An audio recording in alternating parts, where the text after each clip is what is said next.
What if the real reason you're stuck isn't fear of change, but fear of being seen? In this episode, we explore how knowing yourself deeply is the most powerful tool for making bold career and life transitions. Learn how right now.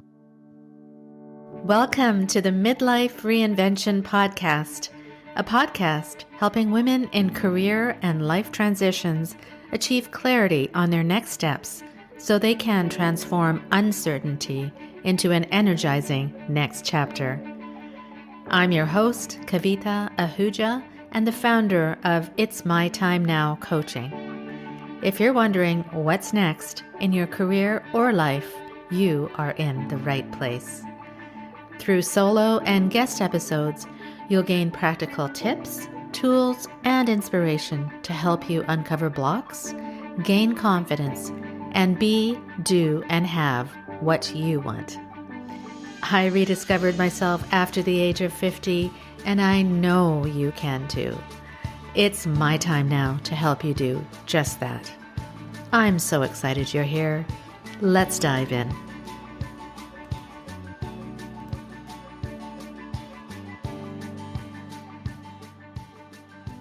Hello, my friend, and welcome to this week's slightly delayed episode of the Midlife Reinvention Podcast. Now, before we dive in, I've got to be real with you. This episode was supposed to be out yesterday, but let's just say Midlife had other plans. Between throwing an epic engagement party for my son, think dancing, delicious food, and tents, and tending to aging parents who both needed me at once, I had a true sandwich generation moment. But you know what? That's the beauty of this stage of life. It's unpredictable, it's messy, and it's real. So thank you for giving me a little grace. Now on to today's incredible conversation. I'm thrilled to introduce Ayana Angel, who is an author, speaker, podcast expert, and all-around powerhouse. She shares her bold journey of walking away from a career that no longer felt aligned and redefined her success on her own terms. You'll hear how to stop playing small, how to trust your inner voice, and how to use her SHINE method to make more intentional decisions in your life and career. So if you're at a crossroads and wondering what's next for me, you do not want to miss this. Let's dive in. Welcome to the Midlife Reinvention Podcast, a career and life transitions podcast. If you're asking yourself, what's next? You are in the right place. I interview incredible women across the globe for this podcast who share their stories of reinvention and who will give you their expertise on how to rediscover who you really are, what you really want, and how to get there in your next stage of life. This week, I'm thrilled to have on the show Ayana Angel. Ayana is a business creative, author, and speaker known for her podcast expertise and relatable motivational spirit. She hosts a top career podcast called Switch, Pivot, or Quit and was recognized by Apple Podcasts as an inspiring woman through her work. She's helped countless women step into a bolder existence. Wow, I'm so pleased to have you on the show today. How are you doing? Thank you, Kavita. It's a pleasure to be here, and thank you for that wonderful introduction. So, and I just wanted to start, I guess, like I usually do, is really understanding for my listeners and for the people who are listening. Tell us about your career pivot. You were before you were a sports entertainment publicist and published. And now you've pivoted your career. Now you're an author and you're running your own production company, podcast production company. So how did that happen? And what was the trigger that led to that, to your own reinvention?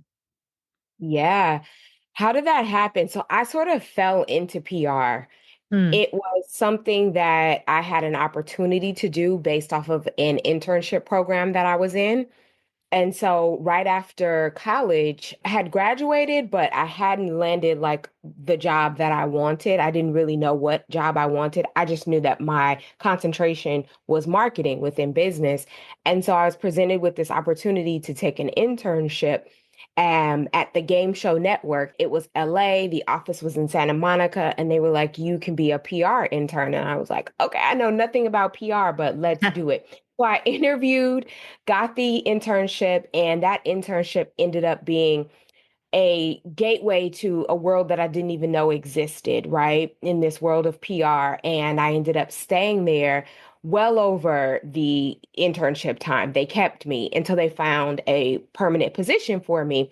And so I was working in the marketing department and got introduced to so many different aspects of marketing and ended up being an executive assistant to the head of marketing.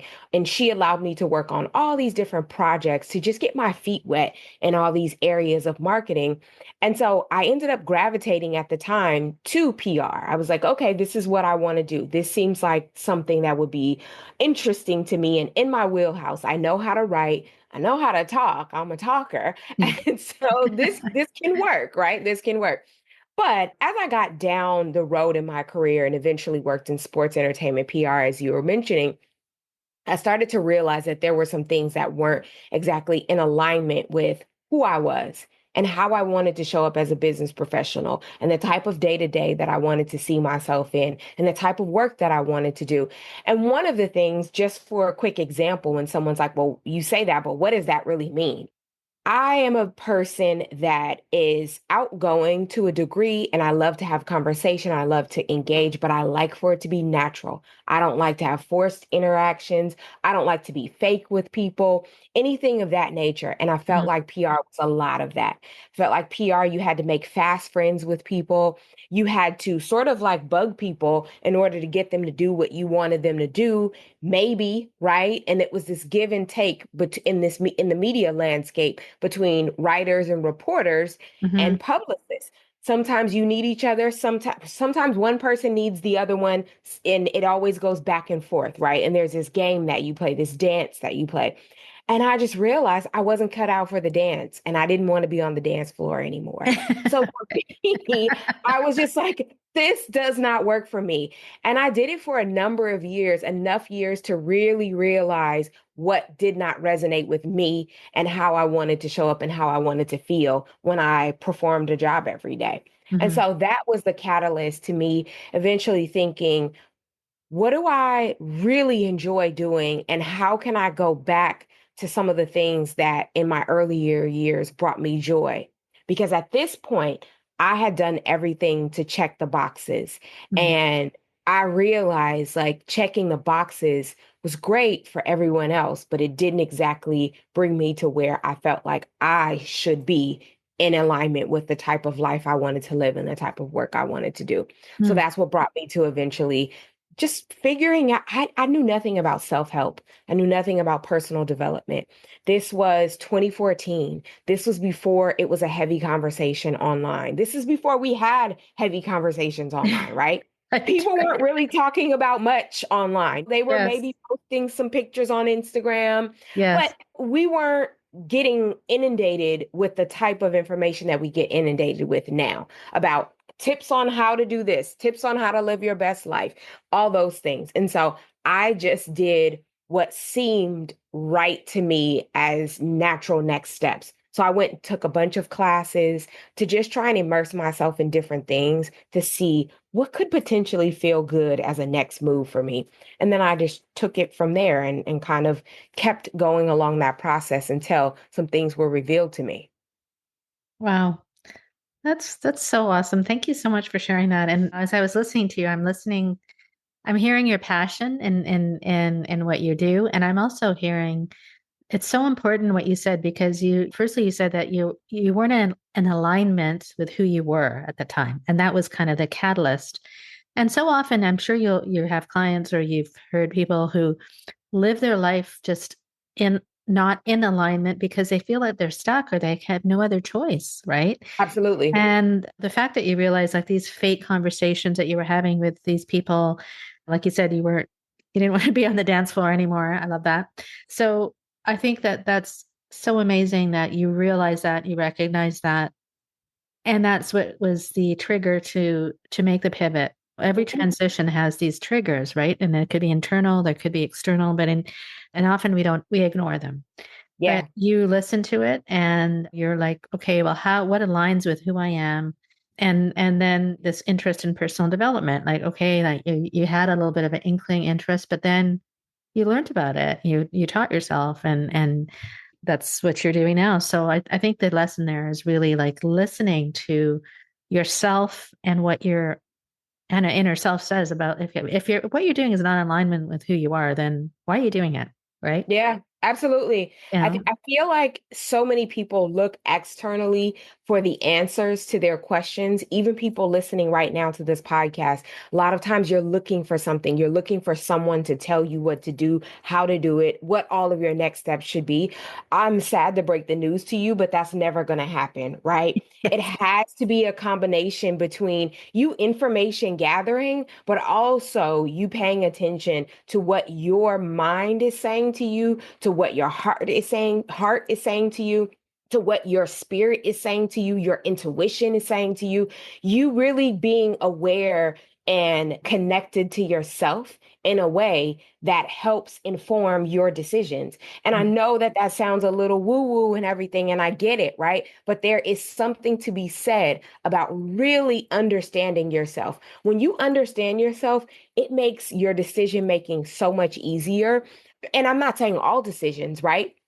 But some of those decisions that come to you and you're like, should this be a yes or should this be a no? Should I Mm, take this job or should I not? Should I go on this trip or should I not? Should I engage in this meeting or should I not?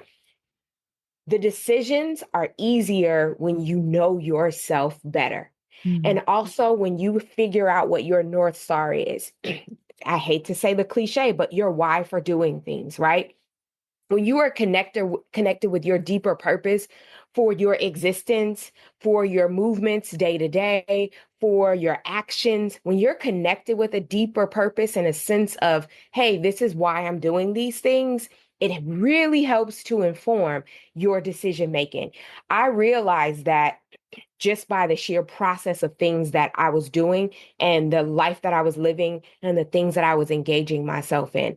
I've heard this thing said, and I really like that. If I have to mull over the question and it's not a quick yes, then it's a quick no. mm-hmm. And but it's easier for it to be a quick no and for you to not feel bad about it when you know where you're trying to go. Yes. And for me, in those early roles, I didn't know where I was trying to go. When I was in those early roles, I realized after some self reflection that I was going with the flow of things. As I said in the beginning, I interviewed for this position because I was already in this program. I had done internships with Showtime Networks the summer before in a sales and marketing role. I wasn't interested in sales and marketing, but it was a flashy company. Yeah. It was a paid internship and it was experience in a field that I thought I wanted to be in, communications, right? Yeah. And so I was going with the flow, but sometimes when you go with the flow, you find yourself downstream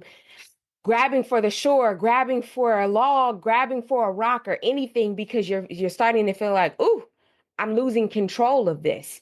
And Yes. that's because you went with the flow. You Yes. didn't give yourself direction. You didn't give yourself any tools, any paddles, any Mm, way to really guide yourself. But once you start to understand yourself and get to know yourself better, then you're giving yourself the paddles, the tools, the life vest, the equipment to really understand this is the direction I want to go with down this stream. This mm. is the point that I want to get to. And if you don't understand that, and if you don't have that, it will make things so much harder than they need to be. And everything that you say really resonates because I believe this inner guidance that we have is really the greatest guidance that we can have. Like you said, we can take advice and we should take advice from others in terms of like coaches or mentors or like gather the information. But then Right. it is your inner guide, your inner self that really has the answers if you really listen. And that's the key. You have to listen. I talk a lot about you talked about purpose. I talk a lot about Ikigai, which is your reason for being. And that really is your North Star. Like if you know what is your reason for being, why are you here? It's not just really about purpose. It's about like what are you good at? What are you valuing? What are you Yeah. passionate about? It's kind of an intersection. So if you have that as Yeah. North Star, then that also guides you. And then you can Hmm. ask yourself, am I in alignment with my reason for being or not? Does this act, Yeah. is it an alignment or not? If not, then I'm not going to do it. Right. Mm-hmm. I've had so many clients recently or people coming to me saying that they kind of fell into their careers. It's really Yep. interesting. That term has come up a lot. And like we kind Mm-hmm. of just fell into it, like you were saying about yours, that you didn't design it. And so Mm-mm. my message really to listeners is you have the ability to design your life the way you want it. Yeah. It's not like you have to, like you said, just go downstream, like follow the however the waves take you. You have the paddle, you can design it the way you want. So that's amazing. And my next Yeah. question was going to, what do you mean by navigating career transitions on your own terms? But I think you kind of, I think you've answered that. Yeah. It's what you want. It's defining what you want, I guess. But maybe I'll let you add anything to that, or is that, Yeah. yeah, I would add to it, it's defining what you want, but it's also realizing that a lot of times when we're growing up, we're not given the space or the tools to really excavate who am I? What do I want? What connects with me? What things light me up? What things really drain all of my energy? We're not taught how to really dig deep and unearth these things about ourselves. And look, I don't even know that we have the full capacity, but I will say that children are very perceptive, very enthusiastic. And I think that if given the opportunity, you can really unearth some things from them that are just natural. It's not the question of, what do you want to do when you grow up? No, that's too basic. It's more like, how do you feel when you're doing these things? If you have your kids signed up for soccer, it's like, how do you feel when you're playing soccer? If it's ballet, how do you feel when you're playing, when you're dancing? Really help learn teaching kids to be connected with how they feel about things and how they understand things to make them feel. And I'm going back to children because I know a lot of your audience probably has children. And although I don't have children, I do understand what that perspective looks like and how we can do better to build a society that is less regretful about our decisions and about our careers and getting to a place where we have to switch, pivot, or quit. I feel like if we were to nurture children in a slightly different way, my podcast, Switch, Pivot, or Quit, wouldn't even need to exist. There's so many people that get to a point where they're tired of doing what was expected of them. yes, So that's the catalyst for change, right? For a lot of people, but some people just stay right where they are because it's comfortable, because hmm they have bills tied to this salary that they have now gained. They have responsibilities, they have people depending on them and different things, and they feel like they can't move. That makes for an even worse existence because now you're dreading every day doing something you have identified already that you do not want to be doing. hmm But for the people in those situations, I would say take advantage of where you are and try and call out the opportunities that you have within where you are. hmm If there's any wiggle room in your finances, figure out how you can uplevel your skill set and your education. Figure out how you can meet with people who are maybe more aligned with the things that you would like to be doing and just information gather. See if there's some kind of thread that you can pull on that could work for you. See if there's some kind of opportunity that may be available. It might require a bit more out of you, but usually, I'll be honest with you, these time periods of change, they require more than what you're currently doing. hmm So Take more energy. you have to just go Yeah. ahead and resign to the fact that maybe I'll get less hours of sleep. Maybe I'll be required to be online longer. Maybe I'll have to sacrifice some time with my family. Maybe I'll have to sacrifice some vacations or things that I really had planned because I now know I need that money for another purpose. There is going to be some type of sacrifice required. It's just up to you in terms of what that sacrifice is going to look like to make this change. But that's how I've looked at it, and that's what I've come to learn based Mhm. off of the experiences that I've had. Yeah. Yeah, absolutely.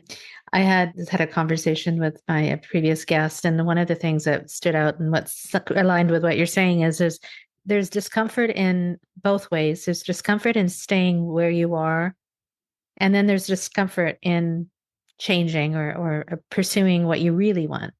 And it's your choice. Like, Absolutely. do you want to like? But the one discomfort allows you to, it keeps you small, and Hmm. it keeps you in this comfort zone, Whereas the other Mm-hmm. discomfort is helping you grow. So it's just choosing your discomfort, right? Because there's going to be, Mm-hmm. it's not easy. And that leads to my next question is like, I think a lot of times, especially women, we're often very afraid of, Mm-hmm. of making that change. And I mean, it's perfect. Your podcast, switch, pivot, or quit, right? So when we're thinking about pivoting or transitioning in careers, for example, like how do you find that courage? Like, and how did you find the courage to do it? And Yeah. because we are kept in these comfort zones where we're anything outside of that, we're just so afraid. And that's one of the Mm-hmm. biggest things that I hear. So what would Yeah. you advise to gain the courage? I will say that what you just mentioned about comfort and being on either side of it, right? I definitely recognized at a certain point that it was more uncomfortable to stay where I was than it was comfortable to stay where I was. And Hmm. so I had to act. And the courage for me came from a lot of different places. It wasn't a singular source and it wasn't a singular moment of courage. It was a buildup. And it was also me building the courage within myself. Like I said, I was taking classes, I was really exploring myself and trying to understand myself on a deeper level. So that by the time I got to this dimly lit conference room where I sat my manager down and I was like, hey, this is it, like Boys to Men, we've come to the end of the road. And she was like, oh, okay. Because we had, let's say, preview conversations of this conversation. She knew that I was no longer happy where I was. She knew that the growth that I would have been looking for wasn't coming. And it was by way of the company structure. And so she knew that this was coming. She just didn't know it was coming that day. And when I told her, it was a surprise, but it wasn't. And I felt very resolute in my decision and what I was conveying to her. And I was of sound mind. I was of a solid decision making mind. I was very clear and I had no hesitation because I had built the inner strength to say, I deserve better.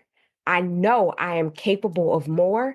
And if I stay here, I will be stifled so much that the potential that I really have to be this person, I am never going to achieve that here. Sitting in this seat, I will never get what I deserve. And it's so true. This is something very, very, I don't want to say minor or trivial, but I don't talk about finances, right? But it is a testament, what I'm about to say, to me being very, very clear on my decision and knowing that I made the right decision. I had $20,000 in student loan debt sitting at that desk in that job, working at this sports conglomerate, right? Yeah, yes. And I could never get ahead. I was always deferring, going into forbearance. The payments always felt like I can't do this and live too and pay my rent and live in New York City and do the things that you're supposed to do when you're living your best life. Yes. I couldn't do it. And it wasn't best life in terms of I was trying to live a life outside of my means, let me be clear. Yes. But some years later, I went through a lot of trials and tribulations in trying to find my footing in how I wanted to show up as an author, as a speaker, as a conduit to conversations that I thought would be beneficial to other people in a similar position that I was in looking for change. I went through a lot of transitions, but I finally got to a point where I had $20,000 sitting in my bank extra that I Amazing. could just pay off my student loans with in one check, one payment. And I remember going back and forth being like, should I give him this much money? Or like, I know people keep student loan debt forever, but that was the only debt that I had hanging over Um, my head. And I just made a decision. I was like, I don't want to have this debt hanging over my head anymore. So I paid it off. But had I stayed where I was making, what was I making? I think when I came in, I was making $45,000 or something like that a year. Had I stayed making that type of money in that type of system, Yes. right? And I'm not an advocate for entrepreneurship. Let's be clear, because it's not for everybody. But I am an advocate for going after what feels in alignment for you, your capabilities, your skill set, and what you feel like you can actually do, right? If I had stayed where I was, my voice would have been shut down. Hmm. I would not have grown at the rate that I needed to grow. I would not have had the exposure to my talents and my gifts. I would not have had the financial opportunities that would have allowed me to pay off my student loans in one payment. And so the courage really came from me doing the work ahead of time and recognizing I cannot stay here. There is something that I felt within me that said, I cannot stay here. And if I stay here, I will be doing myself a disservice. And the final thing for me was having a conversation with my parents. I knew that I had exceeded all their expectations. And so they were the people that were important to me with regard to how you see me, how you evaluate my decision making. And Hmm. so I remember they were in California and I was in New York, and I sat on my couch in my living room in New York in my shared apartment, and I was like, I think I need to quit. I think that this is my time has come to an end here. I want to write this book. I feel like there's more for me out there and I can't do it here. And both of my parents were like, okay, if that's what you feel, okay. And I was shocked because Yeah. I expected to get a little pushback from them, especially my dad. My dad is a corporate guy, meaning like he's worked in corporations and tech companies all his career. So and they always instilled this stability in me that they wanted me to have. And I Yeah. had that. And so I was thinking that this could go one or two ways. They might say, like, this is not a good idea. Are Yeah. you sure? But they knew how much struggle and strife I was having staying where I was. And it wasn't just me, right? Let me also be clear about that. It wasn't just me internally feeling this woo woo feeling like this is not right for me anymore. It truly wasn't in alignment with me. The leadership wasn't great. That wasn't in alignment with me. I wasn't growing there. I was getting more work and opportunities put on my plate, but I Hmm. wasn't being acknowledged financially or from a career growth perspective. And I was being micromanaged in all these little things, right? Yes. And so it was like, my parents were like, yeah, you've been in this negative situation for too long now. So we agree. It's Yes. time to go. Amazing. Yeah. For the listeners, I don't know if you can hear her passion. I'm just been looking at you and I'm just amazed at your passion, and your guidance is very, very powerful. And I really thank you for that. I think it's really important. I really do. It's seeing that passion and seeing, I mean, like that story about the student loan that just like gave me the chills, because it's true. We feel like we're stuck, but then you were like, no, I have this inner strength that I can pursue this and I'm going to do it. And we call it the inner mentor, which is like your own guidance system. And I think another thing you Yep. said that was really important is the support system that I think Mhm. it's important for us to have that support system like you had with your parents. I had Mhm. with my family, my kids, my husband. And initially my parents were like, and people around me and my parents were like, what? Like you said, Yeah. everything seems great. Like you're in this great career and like, what? But eventually they understood that I needed to grow just like you. Yeah. And so now like there's no regrets. And it's like you having that support system is so important. And I think you talk a lot about not playing small. And I think this is great example of your own life. Because I like thinking about kind of the opposite, which is like, what does playing big mean? And Yeah. so important like that. And then that's again talking about the comfort zone piece. But a lot of, Mhm. I guess this is a similar type of question, but when we play small, what happens? Right? Yeah.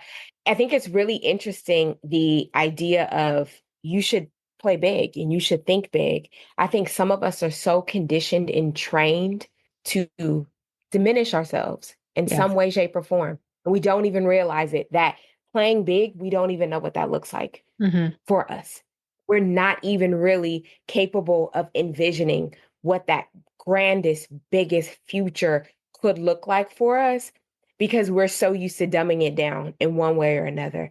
And so for me, what does quit playing small mean? Number one, when I wrote the book, you can see it in my little corner back there. But when I wrote that book, it was for my audience to give them some inspiration, motivation, sort of like a big sister talking to them in the mornings. I know that people don't have a lot of time in the morning, but I know we like to all try and have some type of morning routine where we devote some time to ourselves. And so I just wanted to make quick entries that people can read very quick to get their day started off right. As my grandparents used to say, on the good foot. So I Mhm. wanted a book that would do just that, right? And I realized in the process of creating this book and calling it Quit Playing Small is just that sometimes we've achieved things, so we think that we couldn't possibly be playing small. I've done this, this, and that. So no way am I playing small, right? But what I Mhm. realize is that we are all capable of playing small at different points in time in our lives. It's an ebb and flow.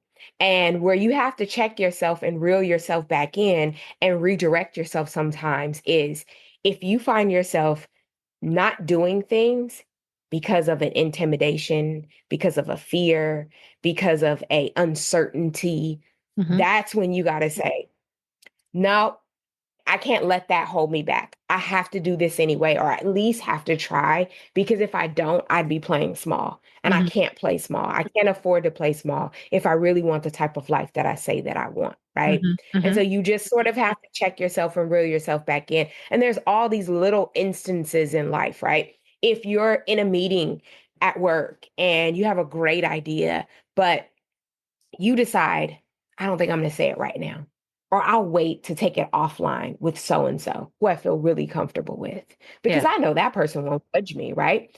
You're playing small.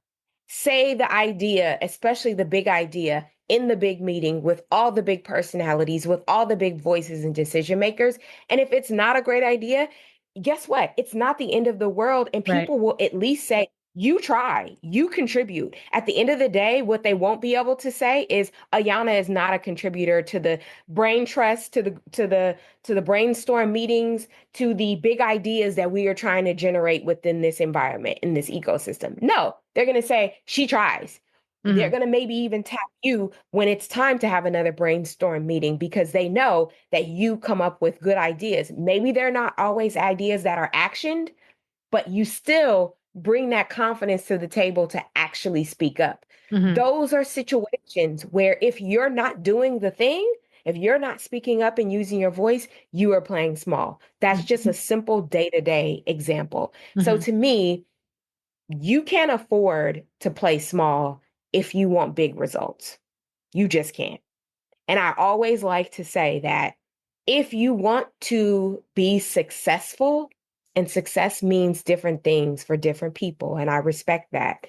But in the traditional way that we think of things, that visible external success, if you want to be successful, you have to be willing to be seen. Mhm. And to be seen means different things. But to be seen in this instance that I just gave you means to use your voice, to be seen for your ideas, to be recognized for your contributions. Mhm. I love it. So that's what quit playing small means to Yeah. me. You cannot afford to play small if you want big results. I love that. Hmm. I love that. Hmm. And I totally agree with you. I mean, having willing to be seen and it can be in a way that resonates with you. And when I, for example, when I first started, I was like, no, I'm not, I'm going to hide behind other people because I don't know. I'm not the expert here. Yeah. And Yeah. then as it went along, I realized, well, hang on, I'm actually the voice and I'm actually the brand of Yep. what I'm doing. Mhm. But of course, that takes courage, like we were talking about earlier. But you have to do that if you want, as I said, if you want results, if you want success. And again, it's about how you Mhm. define success. So thank you for sharing that. Those are, especially the meeting thing. That's a really great example, and I think it's very relevant to a lot of people, especially women. Yeah. Yeah. So Anna, tell me about your shine method. You have a method called the shine method. Why is that important? Tell me what it is and what we can learn from that. Yeah. So the shine method is pretty much a decision making tool. Okay. And it aligns with what I was just talking about in terms of being seen so that you can be successful. A lot of us are used to not being seen and we hold ourselves back and we don't desire the spotlight. And some of our decisions are made out of fear and not desiring that recognition or to be seen. And so, a decision making tool that I came up with one day because I was asked to do a talk. I Hmm. was asked to give like a, let's just say like it was like a keynote talk. And I was like, okay, this is the message that I want to convey. And this is the tool that I want to be able to leave people with. And I didn't know what it was going to be, but I took a walk. And this is the value of giving yourself that space and that alone time. No Yes. headphones, nothing. And I was just like, let me just chill and just allow myself to go because I know where I need to go, Yes. meaning that I know what I'm working on. Hmm. And so the method that I came up with is the shine method where the S stands for if you, and this is an idea this is a test, right? That you can run your ideas through. If let's just say if you're thinking about writing a book, the S is should I do it? That's your opportunity to convince yourself or really vet the idea, as we would say in corporate America, right? It's Hmm. like, what are the pros and cons? Why should I do this? Like, make a case for this, right? Then the H is, okay, if I've decided I should move forward with this, how would I do it? Let's start putting together a loose plan. Let's start getting some of the scaffolding or some of the bare bones to the foundation together to say, how could I hold this idea up? How would I do it? And this also helps you in the future because if you do decide to move forward with this idea, I think a lot of us know at this point, half the battle is just getting started, right? With the Yes. planning or with the writing or whatever. So now you already have a little bit of a base to work with because you've written down how would I do it, even if it's loose notes. Hmm. And then the I is it innovative for me? That's the question you're asking yourself next. Is it innovative for me? It doesn't have to be innovative overall for the world. Just is it innovative for me? Is it something different for me? Is it something that will carve out a new lane for me? Is it something that people would expect from me or not? Answer that question. Do a little excavation regarding that. Hmm. The N is there a need for it? This is where you have to be realistic with yourself. Hmm. Is there a need? Is there a market? Are you saying something different? What's your differentiating factor? Is there a need for whatever this idea is that you are ruminating over? Hmm. And then the final thing is, what are your expectations? It's this test, this method, this process is all about being completely raw and real with yourself because no one potentially is going to see this but you, right? Hmm. So, what are your expectations with this? If you're writing this book, are you expecting for it to be a New York Times bestseller? Are you expecting to sell 500 copies? Or are you expecting to sell 5,000 copies? Are you expecting to be on the Today Show as a result of it or Good Morning America? Are you expecting it to impact a million lives? Like, what is your expectation from this book? That is where you have to be honest with yourself because that will also be your guiding light later. And it's something that when you feel like you're potentially playing small, you can refer back to and say, ooh, okay, if I don't do this, will I get to what my expectation is for this project? Yes. Right. So Yes. all these things tie in together. So the shine method is just a very simple, straightforward way for you to vet your ideas and kind of see if you can convince yourself that it's worthwhile. I love it.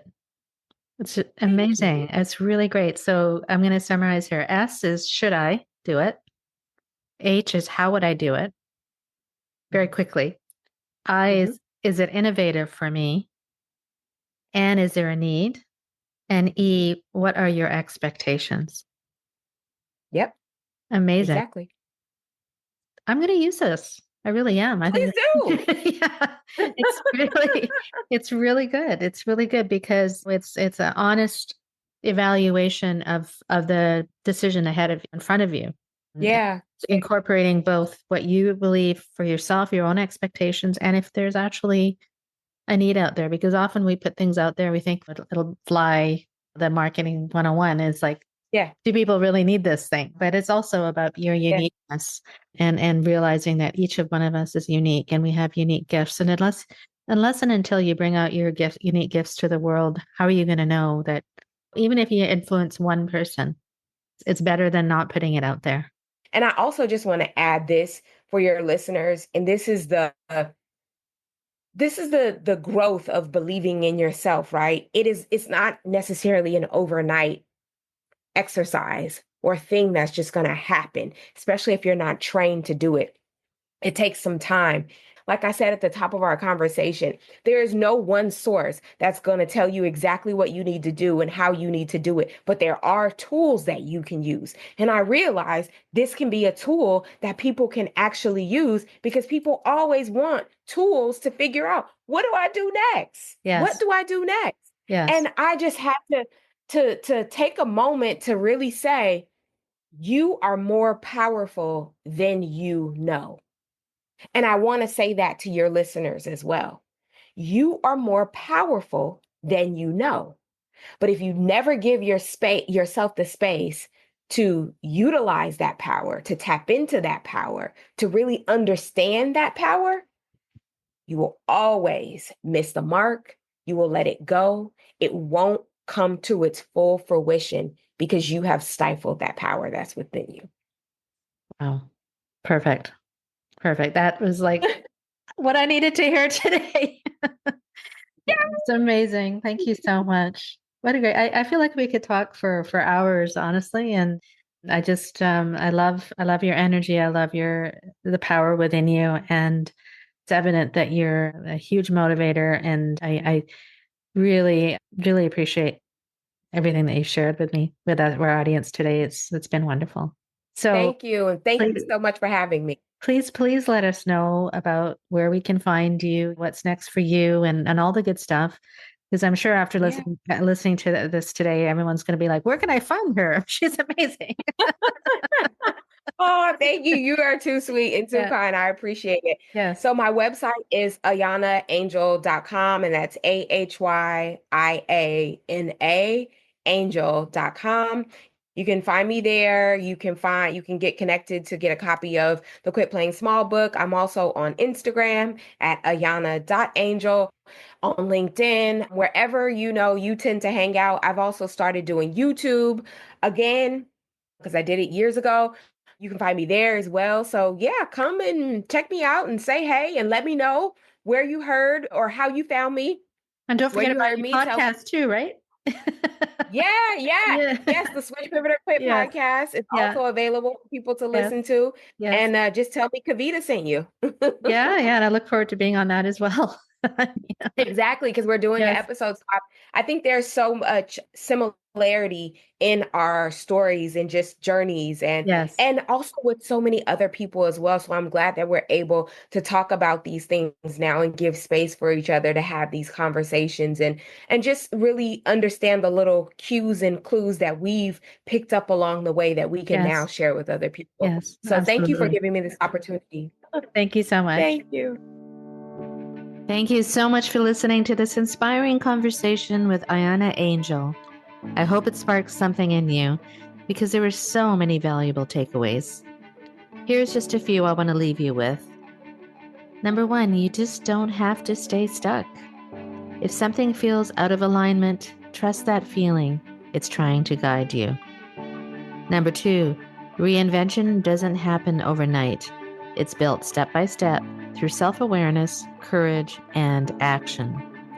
And number three, you are more powerful than you realize. But that power only shows up when you give yourself permission to use it. If you're navigating a career or life transition and asking what's next for me, this is exactly what I help women like you figure out every single day.